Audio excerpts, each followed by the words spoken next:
We're live. Facebook tells us happy Friday. What's up, Adam? Hey, happy Friday. Not too much, Paul. How are you? Oh, having a ball. Cool. It's Friday. I feel like we just did this like 20 minutes ago, but it was a week. It was a quick week. It's summertime. Everything's great and fast. Super fast. So I'm going to make sure that it is in fact showing up on this. Hey, look, it's on here. We're on the internet. So I'm going to begin by offering the value of, I was a reference to 3-beat slide. So for those who are watching, it's summertime, 3-beat slide. Yeah, 3-beat Apple Music. time. Apple Music or your major music provider. Check it out. Let's get something useful going here, huh? Yeah. So we're going to do a little learn a little. What are we going to talk about? Today we're going to talk to a couple of experts. So something new for the folks out there on the Learn a Little. You're going to get some real content, some real learning. A couple of general contractors with a lot of experience in the contracting world, the construction world, the rehab world, and so they're going to give folks some pointers. Yeah, unfortunately, we get lots of calls from folks after the fact that a contractor that they thought was really good because he had a polo with a name on it and a truck with a magnet on it, that he or she knew what she was doing, and then after he took 50% of the deposit, has not returned. So one thing we thought would be helpful for both homeowners that just are thinking about summer projects and or real estate investors that need to hire boots on the ground to renovate an apartment complex, we are dragging a couple of buddies of ours on, Kevin Hackbart and Daryl Brooks from Value Add Partners, and they're going to tell us what to look for, some red flags and things to consider when you're going to give somebody else your money for fixing up stuff. Does that sound right? All right. Sounds like a plan. All right. Got a couple highs. Hi, everybody. Oh, we got some people watching. Hey, there's eyeballs. There's 5 of them, which is more like 10 eyeballs. All right, let's see if magic happens here. We're gonna do Kevin here and Daryl. Boom. How you doing, guys? Here are your value add partners, Kevin and Daryl. Thanks so much for joining us. Thanks for having us. Yeah, absolutely. I hope you can make this less boring. Well, it's a big ask. Okay. We'll do our best. Let Daryl go, and he'll be able to. So let's start with Daryl. And Daryl, the timer started, so keep that in mind before you. Can you give background a little bit to the tens of thousands watching right now about where you come from, what you're doing, and kind of how what you're up to in the real estate world? Yeah, so I'm based out of the Detroit, Michigan area. Kevin and I, we operate nationwide, though. I've been a builder contractor for the last 25 years here in Michigan. Got over 100 million square foot of building and renovation under me. Pretty much everything possible that you'd see, from renovating, converting old hotels into apartments, building ground up, whatever the experience is. So ton of experience, regardless whether it's ground up, renovation work, whatever it is. Did you say how many million square feet? 100 million, over 100 million. Are you sure there's not a couple zeros that were? That's wild. Did you renovate Planet Earth? Well, I ran a company. Yeah, I ran a company for a while. We had 300 carpenters there, 300 rough carpenters and 26 trim carpenters. We would rough about 7 million square feet a year. So that's great. Yeah, awesome. Yeah. All right, Kevin, what's up with you? Tell us what's up, man. So I've been in the construction industry for about 15 years. I started in single family, then I got into multifamily, then I got focused on student housing, senior housing, and multifamily nationwide. So company has traveled all over the United States, and we've done thousands of units, interior and exterior renovations, clubhouse renovations, unit remodels, water, mold, and fire remediation nationwide, large water loss. We've done all of it. Roofing. So I have guys that travel all over the U.S. and we got relationships nationwide. And I don't have 100 million, but I'm killing it. I'm trying to get there. You know what I mean? I'm So- more of like half the earth. Adam. Yeah. Yeah, there you go. It's all in Texas. Nice. So, Adam, ask a question. So good. Yeah, no. So just you guys obviously have worked with contractors in that world a lot. Can you give us just like a couple of tips, some of the most important things for folks to keep in mind? So let's start with single family. If you want to toss a few tips in there for multifamily, that's good too. But just some things. What are some of the basics people should be thinking about when they're trying to find a general contractor or work with a contractor? Daryl, you going first? You want me to go first? Yeah, I'll run. A couple things. Obviously, references are huge. It always is good to see if they have a job that's in progress. You want to stop by and look at it, see if the job's neat, see if it's, there's people there, if it looks like there's an action, if there's action taking place on it. You want to make sure that you got the proper insurances in place, that, whether it's single, multifamily, or whatever, you want to make sure your contractor is fully licensed and insured. Just protects you in the long run. And, they need some money up front to get some materials and things like that, unless you're providing them. But you always want to make sure you retain enough dollars behind, so where if they're not performing, that you can step in and either hire another contractor to finish the project, or, you've got a little bit of a hammer over them and, say, hey, you want your money, man, I'm more than happy to pay it. I got it right here, but you got to finish X, Y, and Z. Awesome. So so references, big one. Do the homework. You mentioned the down payment. What's a ballpark on what you see going on out there is a good idea. We hear a lot of people have already given up half their money, and no one's showing up for a single day of work. Never give up half your money. Usually, I mean, from a contractor standpoint, they need to know that you're vested as well. So they're probably going to ask for some sort of down payment. But I would stick for, especially in the single family world, between 20 and no more than 30%. And then when they get to finishing the 30% of it, and you guys have benchmarks in place, then you can pay them the next 30% or pay them progressively. You always want to pay them progressively and then retain around 10, 15% at the end, just so they come back and fix anything that they messed up.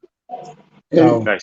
Yeah, one thing on that, Adam, too. One thing on that, a lot of guys out there, they're doing these single family flips. They got a guy and he's going to Home Depot. He's picking up drywall. He's picking up trim. Then next week he's picking up doors and stuff like that.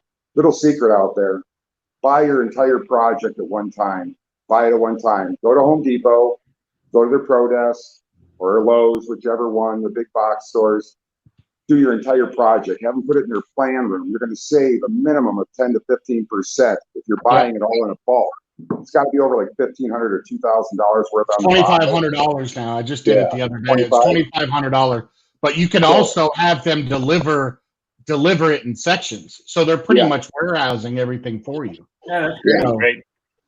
That's great. And then you don't have to have it, worry about it being stolen while the project's ongoing. Correct. Which is a big risk in any sort of renovation. Yeah, the public sucks, man. They'll take stuff. I had a delivery dropped off. I did the whole $25,000 delivery, and the next day, the driver apparently had a deal with the people that came and took every single thing, all $25,000 worth of materials. Wow, Expensive lesson for sure. People are the worst, no doubt about it. And it goes down to that cash up front too, because if you're paying for it at Home Depot or Lowe's, the guy doesn't need as much money up front. He needs some money. He's got to eat. He's got to pay his guys. But if you're buying that, you're paying that material bill at Home Depot or Lowe's. It's less money you got to put up front, and you're secured by the material. So just another little tip. Yeah, General Society doesn't get paid and then work 2 weeks. General Society works 2 weeks and then gets paid. So if you're only paying for labor, generally you shouldn't have to pay any money up front if you're paying for all the materials. Right. Oh. That guy from Texas, he drives a hard bargain. Gotta mess around. Takes once. We're a couple of lawyers, so we deal with paperwork all the time. How important is it that you guys make sure that your understanding with your subs and whoever the hell you're working for is in writing? Can you kind of talk a little bit about how you've seen that as an important piece of business and how that can help people with their own project? Yeah, definitely. I'm a big proponent of paperwork, and having the correct paperwork. And if it doesn't say it on the contract and they're like, oh, don't worry about it, it's definitely included. Don't ever let that happen. Always make sure that every single thing that they're doing is on that piece of paper, because then you have zero recourse if you have to go after them and say, hey, you were supposed to finish this trim around the door. Well, it doesn't say it in the contract, so you can't really say anything about it. Everything that they say that they're going to do, make sure that you have it in writing. That's Yeah. a big thing. And even on specific stuff, like, if you want a specific type of flooring, you want a specific type of door, trim, whatever, make sure it's very specific. Good. Yeah. A lot of models and a lot of different options out there. These home stores. That's great. Yeah. And what about change orders? I mean, people have a lot of trouble with that. What can you talk to people about with how they handle change orders? Yeah. First of all, when you're building your budget on your renovation, you got to have a contingency in there. We generally throw 5% in, because you're going to run into items that you just cannot anticipate. Stuff that's hidden, no matter how good your contractor is, they start opening up a wall, the wall's rotten, it's got to be rebuilt. So yeah, if there's not a change order, you're not getting paid for it. It's just that simple. It's a pain in the ass to do it, but you just got to have that paperwork in place. But you definitely need to have them submit a change order of what that is, and make sure that it's signed by, if we were hiring subcontractors and they say that they have a change order, they can't do the work and then not give us a change order and expect to be paid for it and add it to the bill.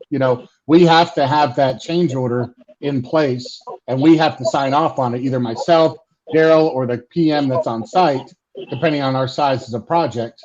Like, superintendents can't sign off on it, the PM has to sign off on it. And if we don't have that in writing and they don't submit it and they did the extra work, for me, they're not getting paid for it. Yeah. Right. So you have to, when you get a surprise, everybody has to get on the same page, put it in writing, and then go forward before anything else happens. And it doesn't have to be fancy. It just has to be, something. Yeah, it's a notebook paper with some handwriting and a signature line. Yeah, and crayon is fine too. Crayon, I've had it before. Ink or wax.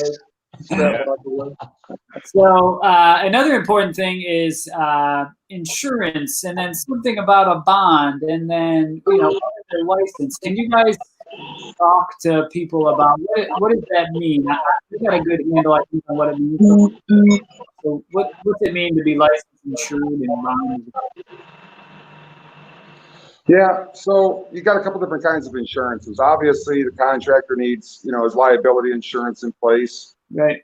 Depending on what state you're operating in, most states require some type of workman's comp insurance in the event that, one of the workers gets injured on the job.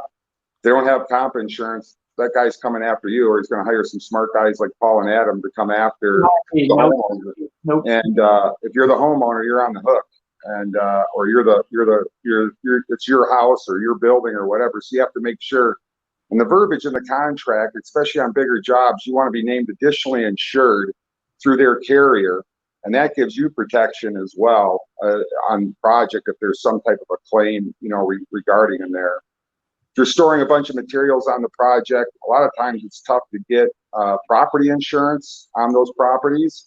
So you'll have to get what's called a builder's risk policy, which basically covers your materials that are on site, things like that if they were to get stolen. So builder's risk, additionally insured, make sure they got comp, make sure they got liability. Awesome. Very good stuff. Anything else to add there, Kevin? Daryl, bonds, in my experience, and depending on the size of the project, you really have to, bonds are less expensive. Down in Texas, unless it's a major commercial, I haven't necessarily had to get any bond, but the insurance has just worked out well enough. But like Daryl said, you just have to make sure that you're additionally insured on there. Make sure that your subs have it. Every time that you get a new sub that comes in, you need to make sure that guys have a contract in place, you have a W-9 together, and they have proof of insurance. And then you call the insurance company to make sure it's still valid. Because I've had a lot of people give me insurance that have been not valid, and they've given it to me, and I've called them out. and they'd have to go renew it, and then of course their price changes, and then we get into an argument. And so, well, if I got to get their insurance, I gotta charge you this much, or One thing on the bond though, Adam, there's different types of bonds. There's performance bonds on the property, and that guarantees that the contractor is actually going to complete the work. And if not, you can go after the performance bond money.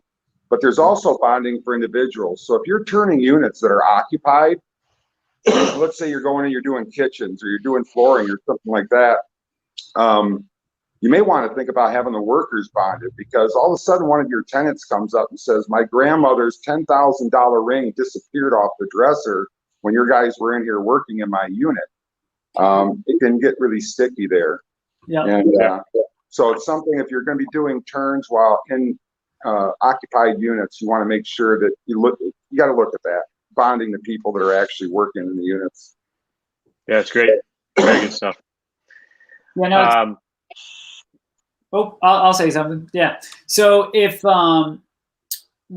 is there anything that kind of is a sure tell sign of someone not doing having not done that type of work before, outside of just like, hey, can you help me, build an apartment complex? That one you think is pretty easy to sniff out. But is there anything kind of right out of the gate that you guys have seen where someone just feeds you a line of baloney and you're able to call them out pretty quick?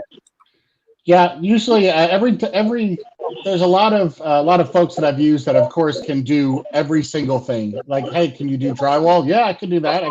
Can you do tile? Yep, I can do that too. And it's probably 30% to 50% good. And I've made that mistake so many times, thinking it's easy and yep, I can do it. I can do it all myself. Don't worry about it. The best thing to do is ask them, what is their favorite thing to do? Of all of the things that are out there, what's your favorite thing to do? Well, my favorite thing to do is tile. You're my tile guy. That's it. Don't ever do anything else except put tile in, And then same thing with the sheetrock guy, same thing with that other stuff. But that's where you save, that's where you hold back that money to make sure that it's done right. To where if it's not done right, they can either come fix it, or at least you have some money to get somebody to come in and fix it. That kind of walks into another point though, about having proper supervision on a job, whether it's a single family home or a big apartment project you're doing. You can't just leave these guys to their own devices. If you do that, you're asking for trouble. You got to have somebody watching the hen house and watching the work in progress. I mean, they don't have to be there every minute of the day, but they need to be there long enough every day where they can see the work going on and say, hey, that's a little sketchy. You're doing what I call 50-50 work. It looks good from 50 feet or 50 miles an hour, but when you start looking at it up close, it's like, holy crap, man, this looks like butt cheese. It's garbage. It's no good.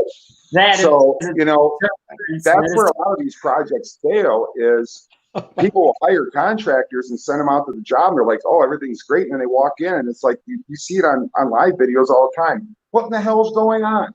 Well, if nobody's watching these guys, that's what's going to go on. You got to keep an eye on the people. There has to be supervision on the site. Hey, we got our first live question here from our friend Brandon. He's a Vegas guy. He's a party guy. So he's got a question you guys can answer. How many layers of oversight? So let's say hypothetically you got a 47 units in Rockport, Texas, and you have a decent value add. If it's 50, let's go with 50 units or less. What do you think as far as oversight goes? 15 units? 50. 5 units. Generally, we'll have I would prefer to have a project manager on site and a supervisor on site. So it gives you 2 layers, and then we would oversee the project manager and check in with him daily. Plus, we use a program that they update everything in there. So, I would say, I don't know, Daryl can correct me. I maybe overkill it, but I'm like, I want a PM over the whole thing, and then I want at least one supervisor for 50 units. I would. Yeah, your project manager there, basically, that's a guy that's making sure your material supply doesn't slow down. He's got to make sure that everything that those guys need, because there's nothing worse than having guys show up on a job and you don't have the material to install. So you need somebody kind of running the office part. on 50 units, if you got a really sharp guy, he can probably run it by himself.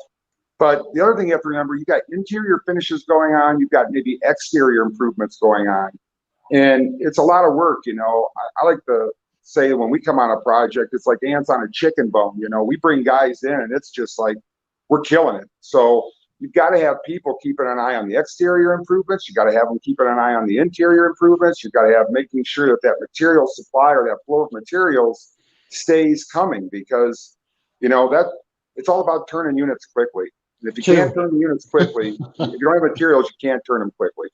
So a PM and at least a PM, yeah, at least a PM and a supervisor on site. And then we'll kind of gauge if they say there's so much work being out there, we need to put another guy in there, we can do that.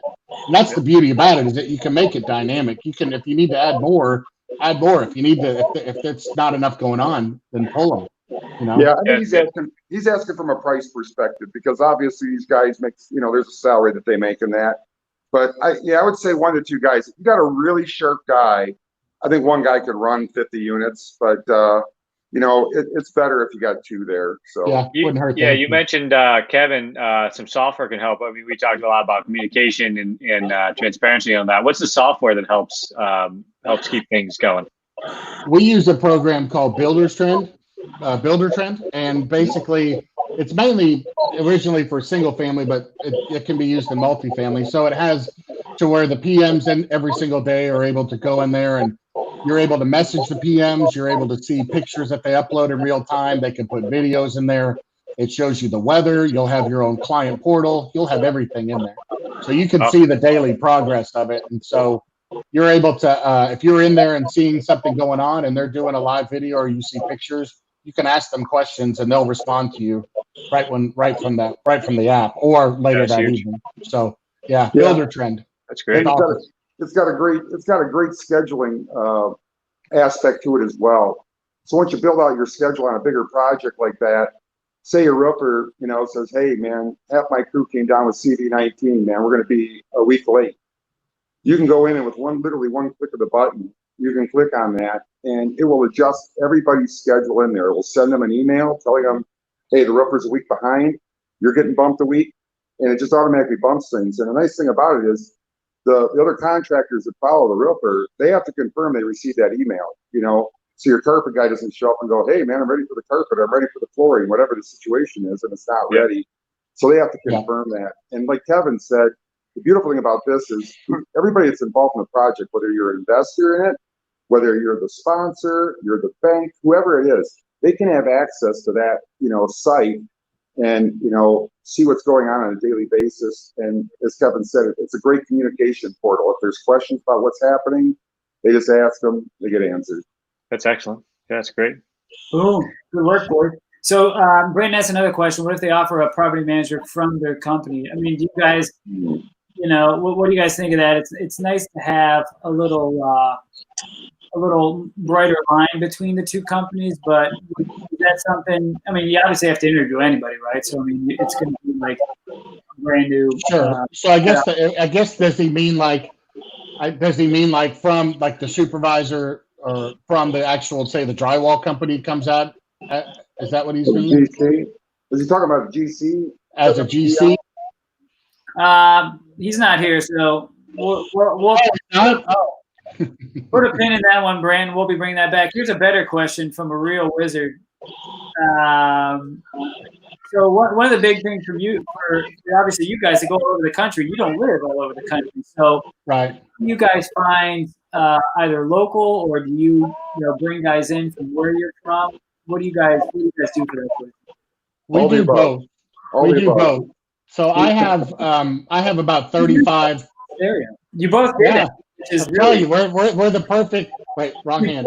Perfect partnership here. You know? But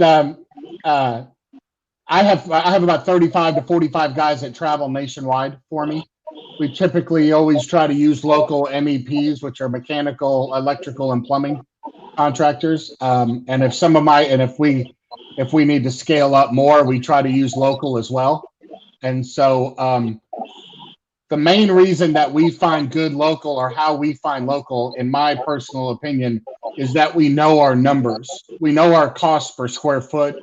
We know what our materials should cost. We know what labor generally will cost depending on the region. And it's easier for us to talk with people and say, you know, if I know that that can get paint done for $2 a square foot, and he comes in and we're doing 1,000 square foot place, and I know it should be about $2,000, and he comes at me at $4,500, I'm like, it's a little high. You know, I know this should be, can you do anything better? And then you have to manage them from their quality and all of that. So and the answer is that you know your numbers. Yeah. The same thing could be said the other way. Same thing could be said the other way, Kevin, too. You know, if you get a guy that comes in and says, "Oh, I'm going to paint that place for $500," you know, that should be a red flag. Totally. That's what I'm saying. That goes back to the numbers. If you know it should be about $2,000 and he comes in at $500, there's something wrong. There's something wrong. And least expensive is not always the best. If you can get the average, you know, then you're good. I like it. Let's see. We got another one. Hey, another fearless Vincent Esquire guy. Anything above and beyond has been said to be concerned about regarding sub. So I think he means, is there any other red flags maybe you guys haven't talked about that would be helpful to understand a sub? Do you guys do like a litigation check to see if these guys have been sued before? You just ask them? Like, what do you guys usually do for that sort of thing? I don't necessarily do any litigation checking. You know, some of the people, you know, we hire or we bring in, you know, lower tier of the grand spectrum. You know, we don't, you know, the guy with the great big fancy truck, you know, that comes in. And again, it depends on single family or multifamily, you know, so we don't necessarily, you know, you can really tell how they present themselves, how they talk, what they say, their appearance, how they present themselves. Then, and asking questions and talking with them, you can kind of see whether they're going to be a right fit or not for you. And that goes back to finding your references, asking if they have any examples of their work, etc. And if they do, then great. And they just maybe don't, you know, maybe they just look bad that day. But yeah. And one other thing on that thing too is you don't necessarily want to promise them the entire project. You want them to price the project out like you're going to do the whole project, but give them a building at a time, or give them 8 units at a time. See how they function there, you know, because one of the things people always, this is where people get in trouble is, you know, they think, oh, I'm going to give this one contractor this whole project. And the guy, you know, you get a plumber that gets permits in place and he goes slow, you're screwed. You know, you're totally screwed here because he's got that project tied up, you know, with the permits. And if you're not made on the permit, it's a real hassle. So you only want to give them a little bit, make them perform and say, hey, as long as you keep knocking them out, man, I'll keep giving you buildings. But if you're not able to perform, half your crew gets sick or something, I have to have the ability to bring other people in. I'm on a schedule. I've got to turn so many units a month. I've got a certain timeline. I've got a certain dollar amount that I can spend. So that's one of the other little tricks. Yeah, I think that's really important because, you know, the importance of vetting your contractor is if you don't do it well, they're pulling permits. I mean, you are stuck with them until you run right. It's bad. Time. And, you know, a builder can pull, you know, you can have 3 plumbers working on the project and they're just pulling a permit on the building they're working on. That's all. Yep. You know, it's not a big deal. And speaking of permits and stuff, that's one thing we didn't really go over. Try to make friends with the building department. You know, get in there and, you know, they're going to want you to pull permits for all kinds of stuff.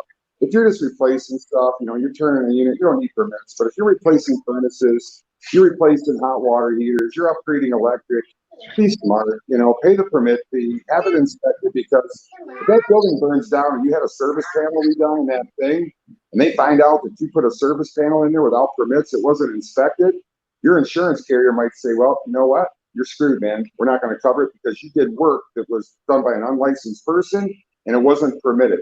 We looked at some in Cleveland, some units that had some brand new, beautiful boilers installed. Never any permits pulled on it, you know? So again, if something happens there, you're really putting yourself out on a limb if you don't have those permits on those mechanicals specifically. Yeah, you're going to pay for it one way or the other. It'll be a lot more expensive later. You may as well pay for it now. Yeah, absolutely. So that happens. You know, tenants will appreciate it. You know, everybody will appreciate knowing that you got good, clean, functional equipment. You know, so right. Adam, was there any other questions?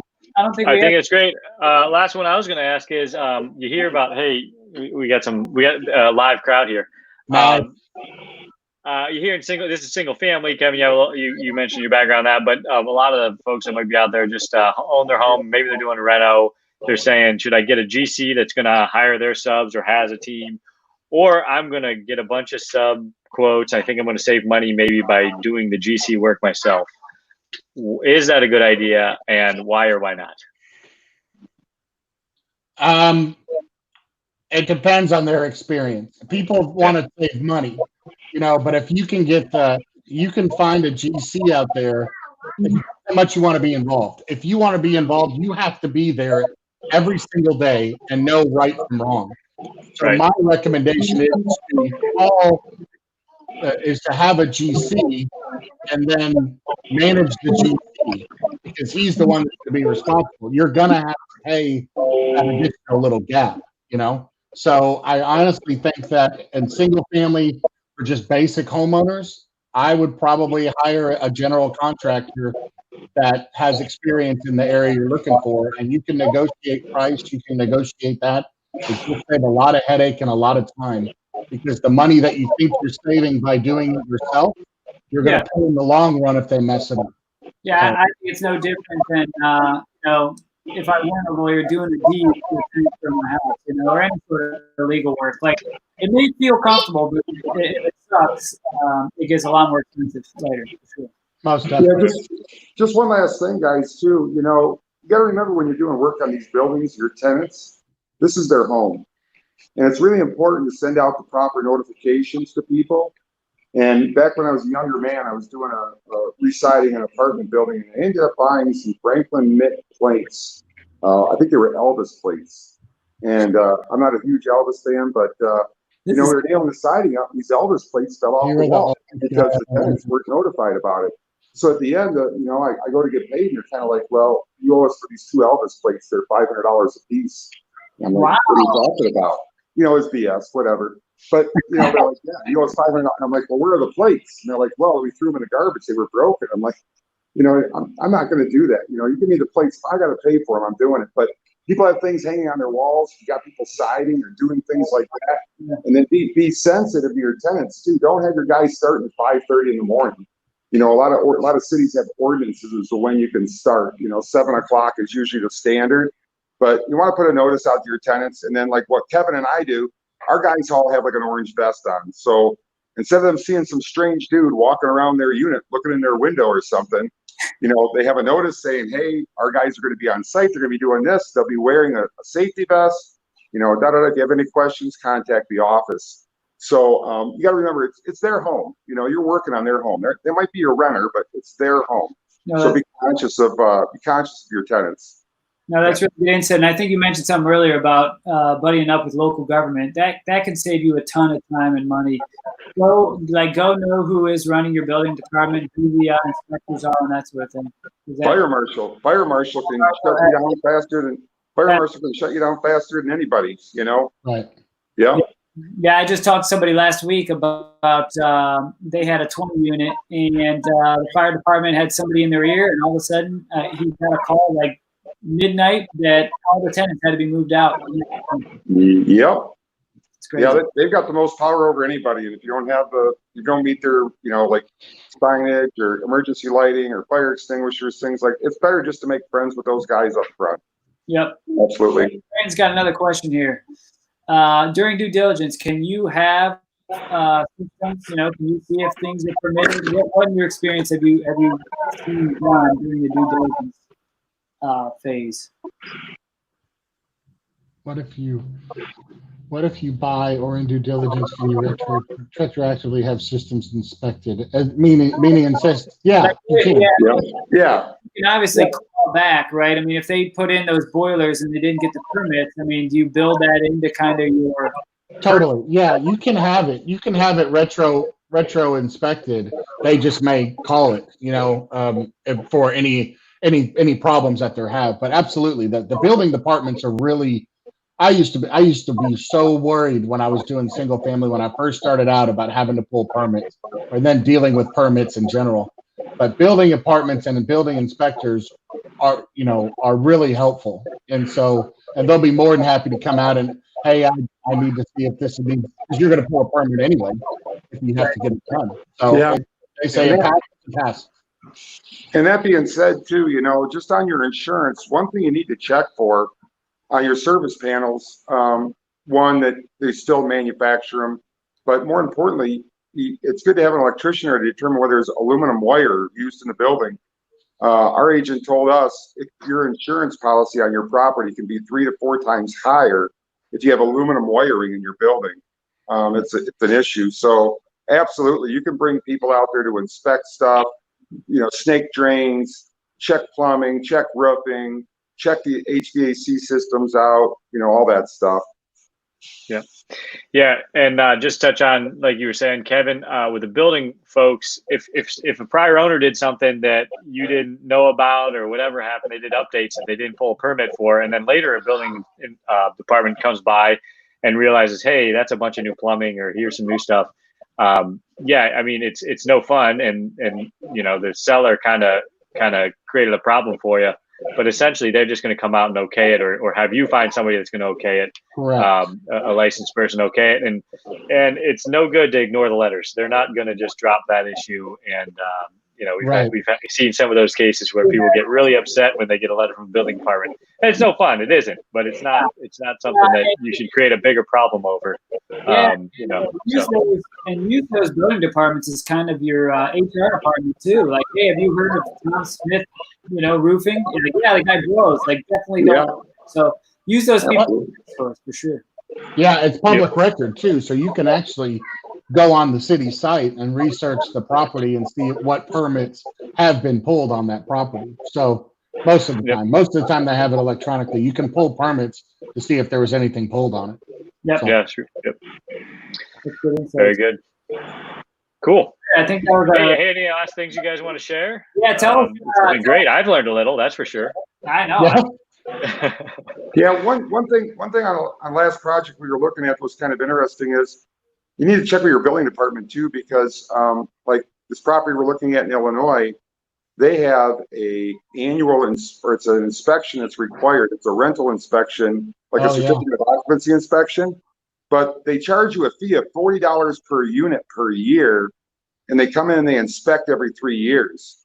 So when you check with the building department, you got to find out if there's some type of occupancy or renter's permit that's required.